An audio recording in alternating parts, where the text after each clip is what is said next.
A team of designers working on turning an old mansion full of relics into a museum stumble across a hidden dungeon. Inside, they find evil relics, specifically a keris, an Indonesian dagger that contains a powerful curse.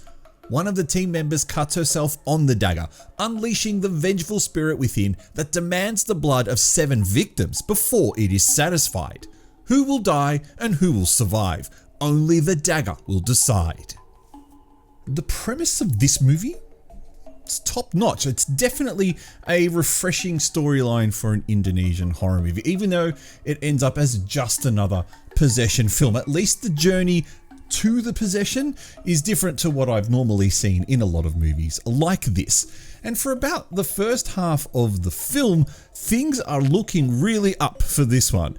A large cast of victims, and most of which you will guess the order of their deaths, and a huge house full of antiques that you would think would make fantastic props, weapons, or torture devices. But instead, the only focus is on the dagger, and a bit of a spoiler here, the tablet that has an incantation that can hold the secret to the dagger. And the action only happens in about 4 rooms in this whole mansion, making it feel very claustrophobic, like you're in some kind of inner city apartment. Now, I was most excited when I found out that Shareefa Daanish was in this. She was in the very first Indonesian horror movie that I ever watched, Macabre, also known as Rumah Dara in Indonesian, as the forever young matriarch of a pack of cannibals who target a group of tourists on their way from Jakarta. It was a bloody movie, but it was fantastic. But in this movie, she's anything but.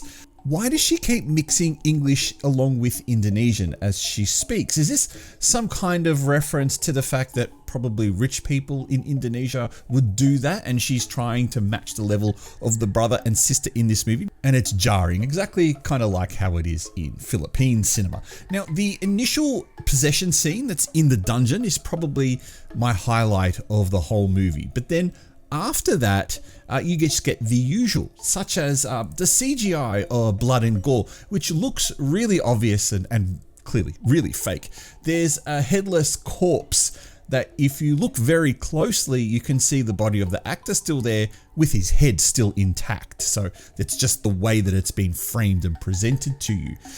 There's dead characters that are still breathing in scenes, specifically at the end.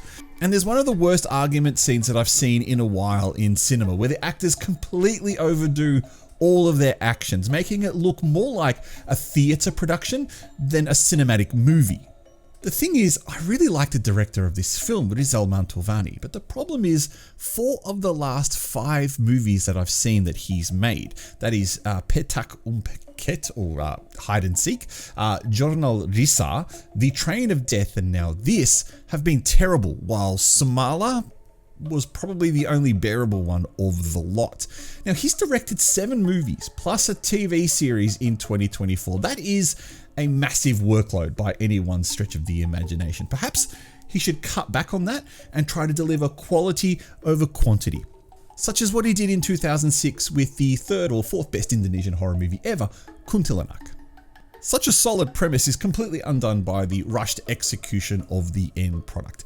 Bring back practical effects, I say, and give yourself a few extra weeks in production to really smooth out the results, because there would have been far more enjoyable film.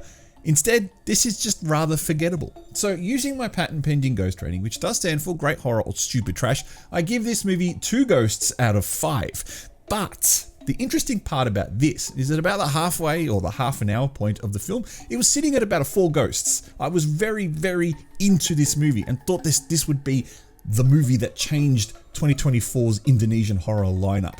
Unfortunately, it just didn't go to plan. And what a real shame that we've kind of wasted Shareefa Daanish in this role.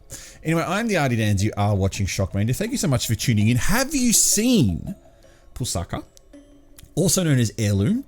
What did you think of it? Was I way off or was I accurate? Let me know in the comment section below. Press like if you enjoyed it, subscribe and all that other jazz. And thank you so much. And I will try to catch you next time.